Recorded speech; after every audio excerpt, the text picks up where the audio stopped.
Girl specific जो creams आती हैं, बॉयज अगर उसे यूज करते हैं तो इज इट गुड और नॉट, और अगर ऐसा है तो कौन सा क्रीम उन्हें यूज करना चाहिए? अगेन एक बहुत ज्यादा बड़ा मिथ है कि लड़की के लिए अलग क्रीम होना चाहिए, लड़कों के लिए क्रीम अलग होना चाहिए। ये पूरा मार्केटिंग कंपनीज मार्केटिंग टैक्ट है ये बेचने के तरीके। कि उनको लगता है कि फेयर एंड हैंडसम निकाल देंगे तो लोग आदमी लोग एक अलग सेगमेंट को कैप्चर कर सकते हैं। नहीं तो पर ऐसा हो रहा है ना। हाँ, तो फेयर एंड लवली ने तो लड़कियों को कैप्चर कर ही लिया है।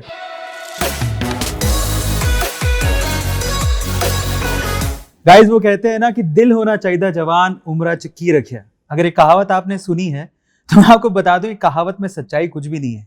क्योंकि अगर आपकी शक्ल पे झुर्रियां हैं, बाल उड़ चुके हैं, तो वो जवानी ही क्या जिसको मुड़ के लोग देखे ना। तो इसीलिए आपको अपने आप को इस फास्ट एंड फॉरवर्ड दुनिया में मेंटेन करके रखना पड़ता है। तो अगर आप भी अपने आप को मेंटेन करना चाहते हैं, अच्छे से बाल, हेयर स्टाइल, अच्छी सी लुकिंग, ताकि लोग आपको मुड़ मुड़ के देखें, है ना, इन दैट केस हमारे साथ एक बहुत ही अमेजिंग गेस्ट है जिनका नाम है अभिनीत गुप्ता, जिनको लोग डॉक्टर बॉलीवुड के नाम से जानते हैं। आज उनके साथ हम लोग गुफ्तगू करने वाले हैं हमारे पहले सेशन में। Hi sir, how are you? Hi, I am good. कैसे हैं आप? Really good. सो अभिनीत, आप एक बात बताइए, पहला सवाल शुरू करते हैं। आपको डॉक्टर बॉलीवुड के नाम से जाना जाता है, उसके पीछे का लॉजिक और रीजन क्या है? उसके पीछे का रीजन ये है कि 40% बॉलीवुड स्टार, टीवी एक्टर और जो बॉलीवुड स्टार है वो मेरे से ट्रीटमेंट कराते हैं। और तो मेरा हाथ ही ज्यादा पसंद है ट्रीटमेंट के लिए, लाइक बोटॉक्स फिलर वो मेरे से ही कराते हैं। तो ये इतना ज्यादा हो गया कि अब वो धीरे धीरे नाम ही पड़ गया है। तो आप किस तरह का ट्रीटमेंट करते हैं और इतने फेमस हैं, तो उसके पीछे का रीजन भी मैं जानना चाहता हूँ। बेसिकली मैं लोगों की सुंदरता को और ज्यादा एनहांस करता हूँ, मेरा जो मेन काम है। और बोटॉक्स हो गया, फिलर हो गया, नॉन सर्जिकल फेस लिफ्ट हो गया, फेस का शेप चेंज करना है, लाइपोसक्शन हो गया, ब्रेस्ट इम्प्लांट हो गया, हेयर ट्रांसप्लांट हो गया, जितने भी सुंदर बनाने वाले ट्रीटमेंट है वो मैं सब करता हूँ। तो मतलब आप मुझे यंग बना सकते हो? आप ऑलरेडी यंग हो दिल से और फिजिकली भी यंग हो, इसको और ज्यादा एनहांस कर सकते हैं। क्या बात है। सो अगर मैं आपसे पूछूं कि क्या ये जो ब्यूटी और ये जो सर्जरिकल ये जो इंडस्ट्री है वो सिर्फ गर्ल्स से रिलेटेड है या बॉयज भी इसमें काफी ज्यादा इन्वॉल्व है? लोगों का एक मानना है, एक लोगों का सोचना होता है कि मेकअप करना है या तैयार होना है या सुंदर दिखना है तो वो लड़कियों का काम है। एक हमारे समाज की मेंटालिटी है ये कि अगर सुंदर दिखना है तो लड़कियों को सुंदर दिखने का और लड़कों को काम करना है। मतलब हार्ड वर्किंग जो होता है वो लड़के करेंगे, घर के बाहर के काम, और घर के अंदर के काम तो लड़के करेंगे। ये मेंटालिटी ऐसी है और वही चलती हुई आ रही है। तो मगर मेरा मानना ये है, चाहे लड़का हो चाहे लड़की हो, हर किसी को सुंदर दिखने का हक है। और सुंदर दिखना अगर सुंदर है और अपने आप को थोड़ा और एनहेंस करके और अच्छा दिखा जा सकता है तो उसमें कोई बुराई नहीं है। एक कॉन्फिडेंस लेवल बढ़ता है, आपको मार्केट में काम, आपको पैसा आपकी नॉलेज के बलबूते पे मिलेगा। बट अगर आप अच्छे से प्रेजेंट होके जाएंगे कहीं पे तो वो एक आपके कैप में फेदर का काम करेगा। अमेजिंग। तो इससे रिलेटेड एक क्वेश्चन हो रहा है, आपके जितने भी क्लाइंट्स हैं उसमें मेल ज्यादा है या फीमेल, और उसके पीछे का रीजन क्या है? मैं अगर सच में आपको एक बात बताऊं तो अगर आप ये पूछेंगे कि मेल है फीमेल तो मेल ज्यादा है, और वो भी मिडिल एज अराउंड 35-45 के बीच के लोग ज्यादा है। मतलब मैं आपका क्लाइंट बन सकता हूँ? आप वो मैंने यहाँ पे आते बना लिया था आपको। अच्छा ठीक है, दैट्स अमेजिंग। पर हम लोग बार बार ऐसा सुनते हैं कि internal beauty is more important then external. ये जो इंडस्ट्री में आप हो बेसिकली, उसके फायदे कहाँ कहाँ मिलते हैं ताकि लोग उससे रिलेट कर पाए और इस चीज को यूज, इन प्रोडक्ट्स को यूज कर पाए? देखिए, जो भी प्रोडक्ट मैं क्लाइंट्स को बताता हूँ, ये ऐसे कोई पर्टिकुलर नहीं होते कि इसी इंडस्ट्री वालों को यूज करना है। ये आपकी ब्यूटी को और एनहेंस करेगा। और सुंदरता हर जगह काम आती है। अगर आप एक मार्केटिंग वाला बंदा है तो जब भी वो किसी कंपनी में जाएगा, अपनी प्रोफाइल लेके जाएगा, किसी से मार्केटिंग के लिए कोई किसी के पास भी जाएगा, तो अगर उसमें कॉन्फिडेंस है, अगर वो अच्छा दिख रहा है तो चीजें जल्दी से बेच पाएगा। अगर कोई एक्टर है, अगर वो सुंदर दिख रहा है तो, बट ऐसा नहीं कि सुंदर दिख रहा है तो ही उसका काम चलेगा। बहुत सारे एक्टर है, विलन है, एक्टिंग है, अंदर से स्किल है। सही बात। मगर अगर आप अच्छे दिख रहे हैं, आपकी बॉडी अच्छी है, अकेले सूरत अच्छी नहीं, आपकी बॉडी भी अच्छी, फिजिक भी अच्छी, आप जिम भी कर रहे हो, आप ओवरऑल फिट हो, वो ज्यादा इंपॉर्टेंट होता है। और जितने भी प्रोडक्ट मैं क्लाइंट को बताता हूँ, उनकी नीड, उनकी डिजायर क्या है और उनमें क्या कमी है, उसको देखते हुए हम ट्रीटमेंट देते हैं जनरली। जैसे सेम हम टूथपेस्ट यूज करते हैं, सुबह उठ के ही ब्रश करते हैं ताकि माउथ क्लीन रहे, स्मेल ना आए, आप इंसान नहाता है, शैम्पू लगाता है, तो ये बॉडी को एक अच्छा रखने के लिए है। तो ऐसे ही बाकी जो क्रीम पैक है वो भी सब अच्छा रखने के लिए है। क्या बात है, क्या बात है। एक एस्थेटिक सर्जन, आपको एस्थेटिक सर्जन कह सकता हूँ आई थिंक? जी बिल्कुल। तो क्या एस्थेटिक सर्जन, मैं आपको बाय द वे बता दूं कि इनको 20 से ज़्यादा नेशनल एंड इंटरनेशनल अवार्ड्स मिल चुके हैं। सवाल ये है, एस्थेटिक सर्जन को एक प्राइम मिनिस्टर, चीफ मिनिस्टर, इनसे अवार्ड मिला, तो वो हिस्ट्री हम लोग जानना चाहते हैं, वो कैसे हुआ? देखिए, एस्थेटिक सर्जरी या एस्थेटिक मेडिसिन ये मेरा प्रोफेशन है। ओके। बट मैं सोशल लाइफ में, मतलब अपनी लाइफ में सोशली भी बहुत सारी चीज़ें इवेंट्स करता हूँ, लाइक लोगों तक अच्छा मैसेज पहुँचाने की कोशिश करता हूँ। तो जिससे कि चलते हुए मैंने मेरे पास स्पोर्ट्स कार थी अवंती, मैंने पापा को वैलेंटाइन डे पे गिफ्ट की थी। क्या बात। तो उससे मैंने एक कचरा गाड़ी बांध के और एक उसे खींचा था ताकि लोगों तक अवेयरनेस पहुंचे और लोग उस चीज को देखें और उन तक मैसेज पहुंचे कि आपके आसपास के एरिया को आपको सफाई रखना चाहिए।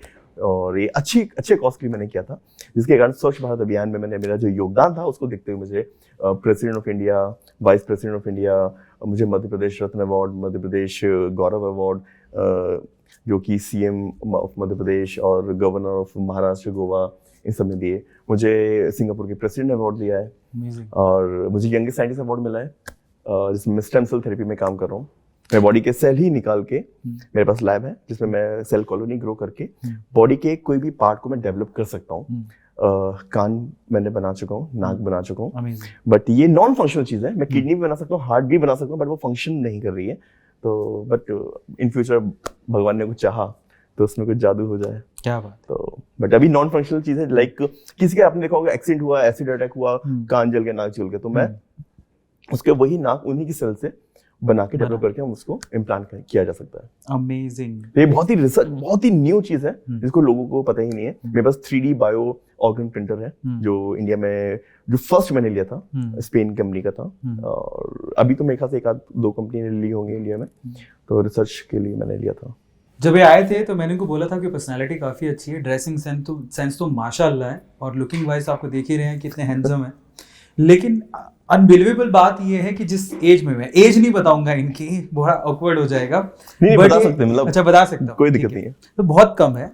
38 की एज में मैं जब इनसे बात कर रहा था, ही वाज सेइंग, मैंने कहा क्या आगे की क्या प्लान है, क्या कर रहे हो आप, तो ही वाज सेइंग कि मैं तो रिटायर हो गया। तो इतनी कम एज में रिटायरमेंट का प्लान आपने कैसे किया, और ये इतनी कम एज में अगर किसी और को रिटायरमेंट लेनी हो तो वो कैसे ले? देखिए, सिंपल सी बात है, हर इंसान की लाइफ में एक गोल होता है, ठीक है, एक गोल होता है। और मेरा जो मानना है, मैंने जो सीखा है, जो अपनी लाइफ के पास्ट से जो मैंने एक्सपीरियंस लिया है, तो मुझे जो फील हुआ है कि हमें जिंदगी एक ही बार मिली है और हम लोग यहाँ पे 9 से 5 काम करने के लिए भगवान ने नहीं भेजा है हमको कि हम कमाएं और टैक्स भरें। ये दुनिया देखने के लिए भेजा है। तो मेरा मानना ये है कि आप अपना, मेरा जो लाइफ का गोल था, जो मैंने अचीव करना था, वो मैं कर चुका हूँ और अच्छा खासा बैंक बैलेंस बना के सेव कर चुका हूँ कि अगर मैं कुछ भी ना करूँ तो मैं उसका ब्याज से बहुत अच्छा हो जाएगा। तो अब मेरा मानना है कि अब मैं बाकी लाइफ सिर्फ पैसा कमा के बैंक में जमा करके और मरने के बाद, मतलब हर इंसान की एक लाइफ होती है जब घूमने फिरने का उसको एंजॉय कर सकता है। बुढ़ापे में घूमने फिरने का मतलब नहीं है, और बैंक में पैसा रखने का भी कोई सेंस नहीं, क्योंकि आप जब ऊपर चले जाओगे तो सब यहीं पे रह जाएगा, तो कोई मतलब नहीं है। तो मेरा मानना यह है कि मुझे जो चाहिए था, जो मेरा टारगेट था, उससे 10-20 गुना ज्यादा मैं कर चुका हूँ। तो अभी मुझे सिर्फ लाइफ में घूमना और दुनिया देखने का ज्यादा शौक है, अपनी लाइफ को एंजॉय करने का शौक है मेरा सारा। ऐसा नहीं है गाइस, ये मत सोचिएगा कि जो मैं कह रहा हूँ उसको छोड़ के आप लोग भी अपना काम धंधा छोड़, ऐसा मत करिएगा। मेरा काम चल रहा है, मेरा काम ऑटो पायलट मोड पे चल रहा है, तो पैसा आ रहा है बैकग्राउंड में, तो मैंने अपने बिजनेस को वैसा सेट करा हुआ है। तो आप लोग ये मत करिएगा कि ये सुन के और आप लोग भी सोचे कि ये बस 5 साल बाद हम रिटायर हो जाएंगे, ऐसा नहीं।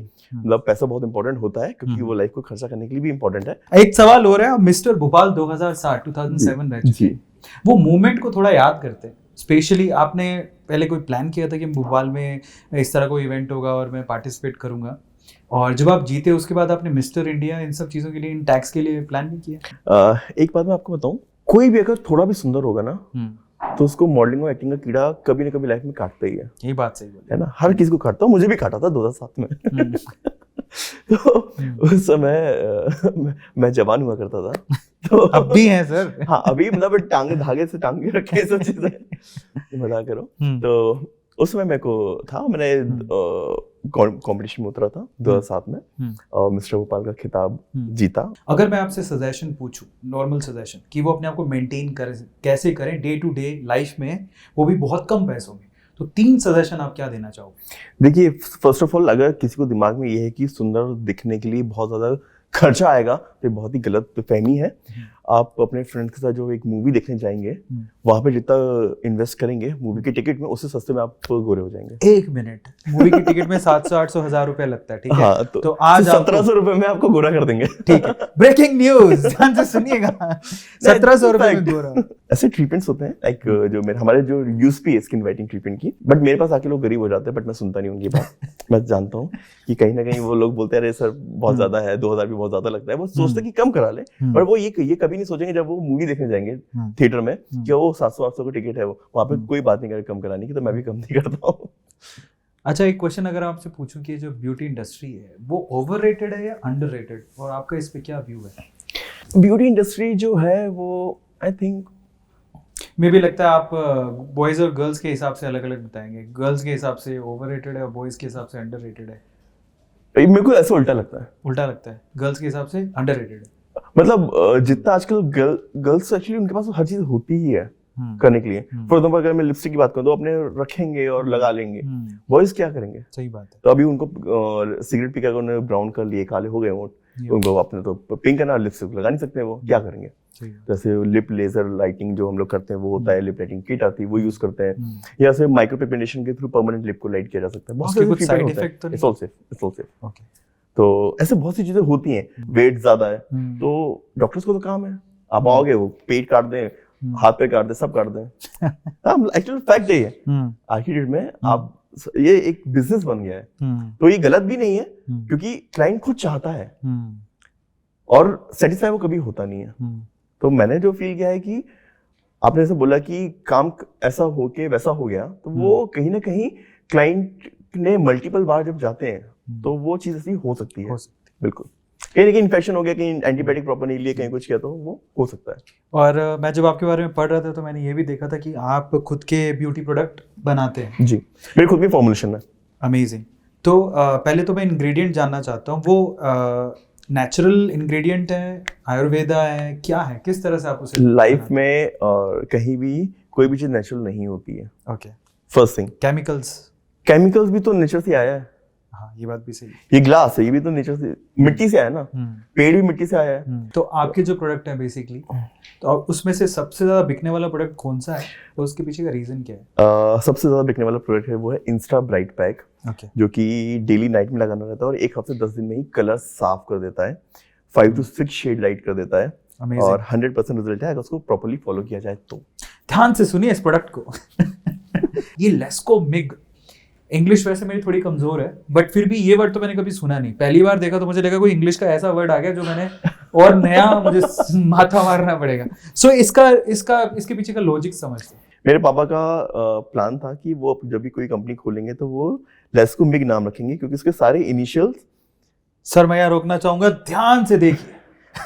हिस्ट्री में पहली बार आपको, एक्चुअली मजाक कर रहा हूँ, हिस्ट्री में पहली बार आपको ये जो लेस्कोमिग www.lescomic.com, इसका फुल फॉर्म आपको आज पहले पता लग रहा है, पहली बार। इससे पहले शायद आपने बताया नहीं। तो देखो ध्यान से सुनिएगा। तो उसमें जितने भी इनिशियल है LASKOMIG, ये मेरे जो दादा दादी, नाना नानी, पापा मम्मी, सबके उसमें इनिशियल्स। ये सवाल जवाब का सेगमेंट अभी खत्म हुआ। अब हम लोग क्या करने वाले हैं, तो क्योंकि ये सुंदर बनाने वाले डॉक्टर हैं, एस्थेटिक सर्जन हैं, तो इन दैट केस हम लोग इनसे कुछ सवाल पूछते हैं जिन सवालों के जवाब आप लोग भी चाहते होंगे। तो ये सेगमेंट बड़ा इंटरेस्टिंग होने वाला है, स्पेशली यूथ के लिए। तो मैं आपसे कुछ सवाल पूछूंगा जिसका जवाब आपको, उसका सॉल्यूशन देना है, वो भी एक ही लाइन में। तो पहला सवाल, मैं उसी हम जब बात कर रहे थे तो आजकल लोग स्मोकिंग करते हैं, सिगरेट बहुत पीते हैं, है ना। तो ऑब्वियसली जब सिगरेट पीते हैं तो जो हमारे लिप्स होते हैं, होठ होते हैं, वो ब्राउनिश या थोड़े ब्लैकिश हो जाते हैं, पर पिंकिश लिप्स जो है वो काफी ट्रेंडी हैं, मतलब लोग चाहते कैसे। तो 1 लाइन 2 लाइन में कोई सोल्यूशन आप ऐसा बता दो कि। तो बहुत शॉर्ट बताऊंगा। जब निकोटीन आप लेते हैं तो वो आपके ब्लड वेसल को सिकोड़ देती है, उसके कारण वहाँ पे खून का फ्लो स्लो हो जाता है, साथ ही साथ वहाँ पे पिगमेंट वहाँ पे डिपॉजिट हो जाता है, इसके कारण वो ब्लैकिश एक लेयर आ जाती है। और इसको रिमूव करने के लिए या तो हम लेजर के थ्रू कर सकते हैं, लाइक पीको लेजर अगर क्लिनिक जाना चाहें, और एल्स अगर घर में करना है तो आप उसमें एक लिप लाइटनिंग किट आती है वो अप्लाई करिए। उसमें एक 2 जेल होते हैं, वो अप्लाई करना है 5-5 मिनट के लिए, and then you have to apply, then you have to clean and you have to apply that night pack on that. और घर पे अगर आप ये सब कुछ भी यूज नहीं करना है तो आप सिर्फ स्क्रब करके चावल लीजिए, उसमें शहद में चावल 1 चम्मच डालिएगा और डेली रात में करके छोड़ दीजिए। तो फाइनली एक बार सॉल्यूशन फिर से देख लेते हैं कि आपको चावल लेने, चावल नहीं, शक्कर लेनी है, उस पे शहद डालना है। हाँ, मतलब शहद लेके उसमें शक्कर मिक्स करके, ठीक है, तो एक स्क्रबिंग हो जाएगी ना, एक स्क्रब टाइप का बन जाएगा। और क्योंकि शक्कर है तो आप खा भी सकते हैं, शहद भी खा सकते हैं, तो आपको कोई दिक्कत नहीं आएगी। वरना फिर आप एप्रिकॉट के सीड्स लेंगे, सब लेंगे तो वो डाइजेस्ट करने में दिक्कत आएगा। तो वो शक्कर लेके, मेन हमारे मोटिव है उसको स्क्रब करके डेड लेयर को रिमूव करना, तो आप किसी भी तरीके से कर सकते हो। क्या बात है यार, ये तो बड़ा इंटरेस्टिंग चीज निकल के आ गई आज। दूसरे सवाल पर चलते हैं। सेकंड क्वेश्चन है कि आजकल ना हेयर फॉल बहुत होता है, तो लोगों के आगे पीछे से बाल उड़ गए हैं, मतलब सिर के, ठीक है। तो आपको ये बताना है कि इसका कोई सोल्यूशन आप बताओ कि घने मुलायम काले बाल हमारे भी हो जाए। हर इंसान के बाल झड़ते हैं, 100 से 150 बाल एक दिन में झड़ना बहुत कॉमन है और ये नॉर्मल है। बाल झड़ने के बाद ग्रो होना चाहिए, हमारे बाल ग्रो होते हैं। अगर फॉल होने के बाद वो वापस ग्रो नहीं हो रहे, वापस एनर्जी फेज में नहीं आ रहे, दैट इज हेयर लॉस। तो हेयर लॉस के अलग अलग रीजन है, लाइक बॉडी के अंदर हार्मोनल डिस्टर्बेंस हो रहा है, लाइक डीएसटी का लेवल बढ़ गया, जो पैटर्न बाल्डनेस, खानदानी गंजापन कहते हैं, उसमें यहाँ से बाल चले जाते हैं, वो है तो डीएसटी ब्लॉकर लेना चाहिए, लाइक ड्यूटास्ट्राइड या फिनास्ट्राइड। और अगर आपको स्ट्रेस इंड्यूस हेयर फॉल है, या आपने कहीं देखा हो कई लोग बहुत ज़्यादा ट्रैकिंग पे जाते हैं, बहुत ज़्यादा एक्सर्शन करते हैं, तो उसके बाद ही कोई बीमारी हो जाती है, लाइक कोविड के बाद भी लोगों के बहुत ज़्यादा हेयर फॉल हो, तो वो स्ट्रेस इंड्यूस हेयर फॉल होता है। या पोस्टपार्टम, लाइक प्रेगनेंसी के बाद बाल झड़ते हैं, तो वो स्ट्रेस, बॉडी के अंदर स्ट्रेस आता है, उसके कारण बाल झड़ते हैं। तो उनके लिए अगर हो रहा है तो उसके लिए हेयर फैट की बहुत अच्छी किट आती है, cyclical therapy, pro immune plus kit आती है, प्रो इम्यून गोल्ड आती है। ये आप अपने प्रोडक्ट के बारे में बता रहे हो? जनरल नहीं, जनरल है, मार्केट में मिलेगा, लेस्को में भी मिल जाएगा। तो इससे साइक्लिकल थेरेपी कहते हैं कि एक ही विटामिन डेली नहीं खाना चाहिए, उससे हाइपर विटामिनोसिस हो जाता है। लोगों को पता नहीं है, वो क्या करते हैं मल्टी विटामिन की, आजकल जिम, खासकर मेरे बहुत सारे फ्रेंड्स जिम जाते हैं और वो क्या करते हैं कि इतने सारे 8-10 गोलियां डेली की उनको खानी होती है, बट ये बहुत गलत होता है। अगर हाइपर विटामिनोसिस हो रहा है, एक्सेस आयरन जा रहा है या वो जा रहा है, तो उससे भी बाल हेयर फॉल होता है, ये भी बीमारी होती है। तो आपको कुछ विटामिन ऐसे, मतलब आपको सारे विटामिन डेली नहीं खाने हैं, साइक्लिकल, एक दिन ये खाया, एक दिन वो खाया, एक दिन ऐसे साइकिल में खाएंगे तो रिजल्ट बहुत ज्यादा अच्छे मिलते हैं। और क्या बात है, तो इससे मुझे याद आया, मैं विटामिन सी बहुत ज्यादा एक्सेस में ले रहा हूँ। विटामिन सी अगर एक्सेस में लेंगे तो गाइस देख लीजिए कौन सा सॉल्ट ले रहे हैं, वो आपकी किडनी में स्टोन कर सकता है। ओह, यही रीजन है भैया। ठीक है, मैं अपनी याद कर रहा हूँ। ठीक है, तीसरे सवाल की तरफ चलते हैं। तो ये तो हो गया हमारे लिप्स, जो फर्स्ट इंप्रेशन है, हेयर सेकंड इंप्रेशन हो गया, फिर हमारा फेस पर आते हैं जी। तो आजकल तो बहुत ज़्यादा जो लाइन चाहिए, एकदम शार्प, एकदम वो होना चाहिए, लोग एक्सरसाइज करते हैं। लोग आज जो यंग जनरेशन थोड़ा ध्यान देती है, लेकिन जो वर्किंग कल्चर है हमारा, उसमें बड़ा स्ट्रेस है, चेहरे पे झुर्रियाँ आ जाती है। ये फेस को एकदम यंग रखने के क्या तरीके? देखो, सबसे बड़ा कंफ्यूजन लोगों को, जो सबसे बड़ी गलतफहमी लोगों को होती है, सबसे बड़ी जो गलती करते हैं लोग, वो रहती है सनस्क्रीन को लेके। उनको लगता है कि भैया हम तो ऑफिस के अंदर बैठे हैं, हम सनस्क्रीन क्यों लगाएं, ठीक है। और जो चेहरे पे डैमेज होता है, वो डैमेज आज का नहीं, वो 5-10 साल पहले का डैमेज होता है, जो कि एक्यूमुलेटिव डैमेज होता है, जो आज हमको दिख रहा है। तो मैं आपको सबको बता दूं गाइस, प्लीज आप घर के अंदर रहें या घर के बाहर रहें, कहीं भी रहें, बाहर छांव है, बादल है, बारिश का मौसम है, धूप नहीं भी आ रही तो भी सनस्क्रीन लगाना बहुत इंपॉर्टेंट है। आप कार के अंदर बैठे हैं तो भी जहां से धूप की रोशनी आ रही, सनलाइट आपको आ रही, वहां पे आपको यूवी रेज आपके स्किन में कांटेक्ट करके आपको डैमेज कर रही है। तो आप घर से निकल के 10 मिनट भी आपको लगा ऑफिस में जाने में, तो 10 मिनट का जो डैमेज हुआ, वो एक्यूमुलेटेड डैमेज डेली का 10-10 मिनट लगा के आप देख लो तो महीने का कितना डैमेज हो रहा है।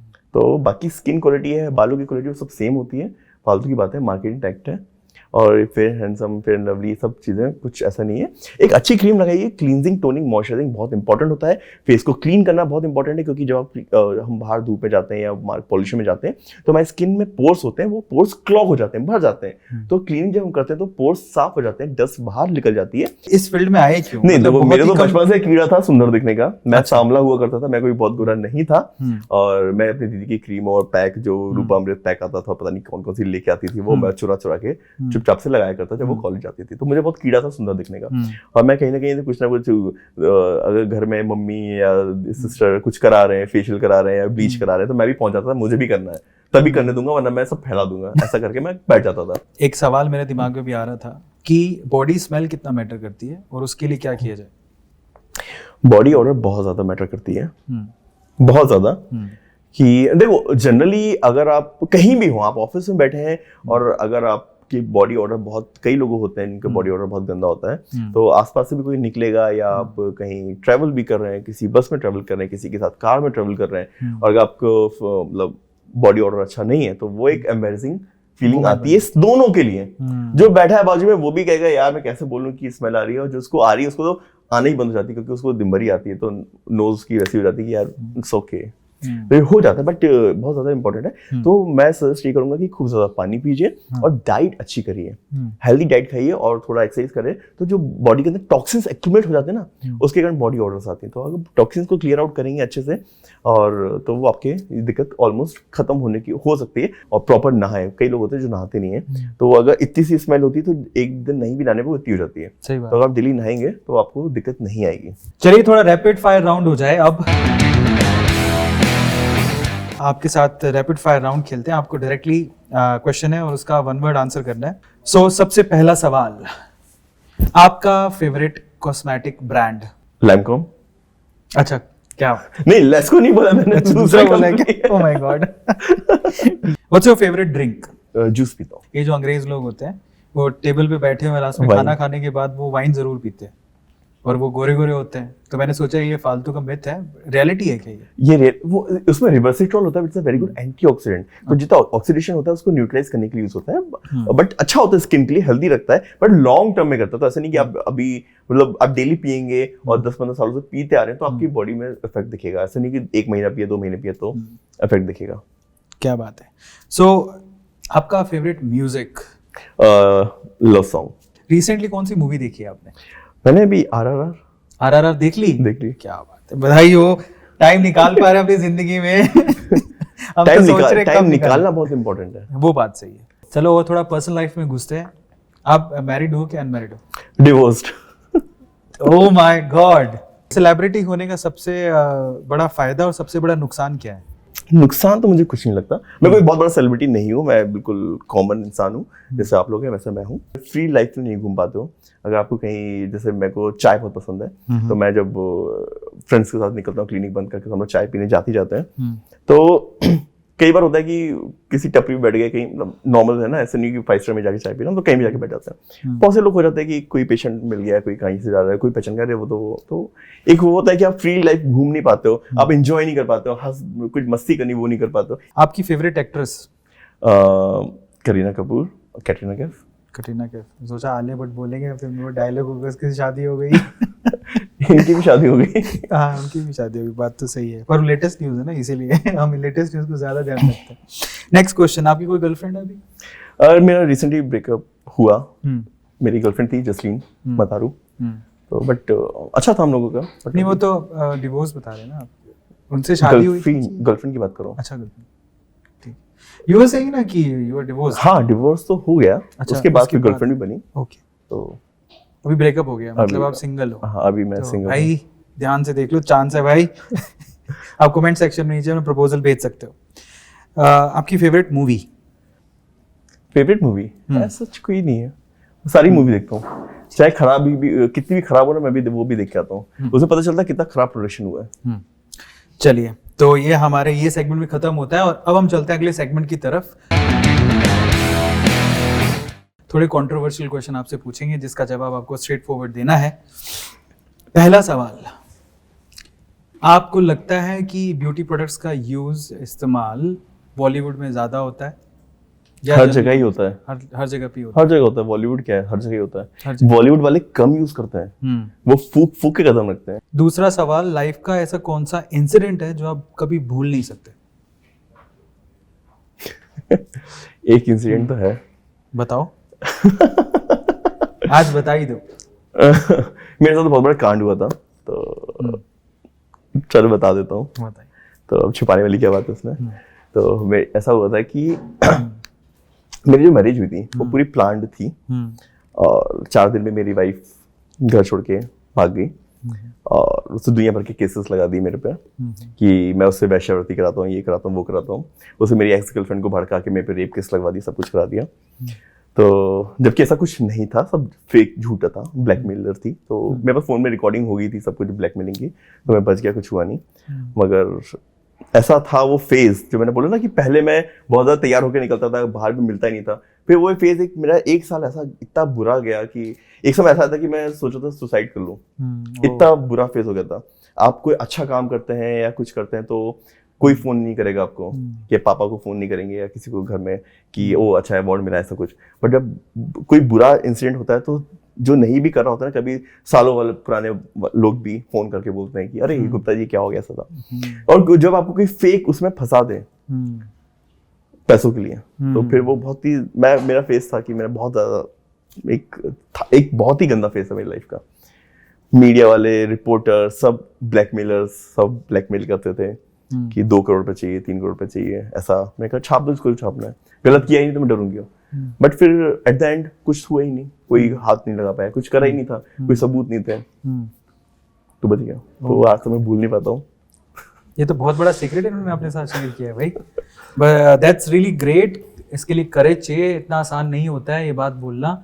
और इसी से मुझे एक और सवाल अभी दिमाग में आ रहा है, क्या आपको लगता है कि सारी लड़कियां इनोसेंट होती है? और दूसरा, जनरली क्या होता है, मैंने ऐसा देखा कि कोई लड़की रोते हुए कुछ भी बोलती है तो लोग उसे सच मान लेते हैं। देखो आज की डेट में ना हर चीज बहुत चेंज हो गई है। जब मैं स्कूल में था और हमारे सामने से प्रिंसिपल निकलती थी ना, तो बच्चे दाएं बाएं हो जाते, छुप जाते थे, है ना, प्रिंसिपल को फेस नहीं कर पाते। तो आज की डेट के आज के बच्चे प्रिंसिपल को सामने से मुंह पे गाली देके चलेंगे। तो उस समय जमाने में और अभी के जमाने में बहुत चेंज हो गया है।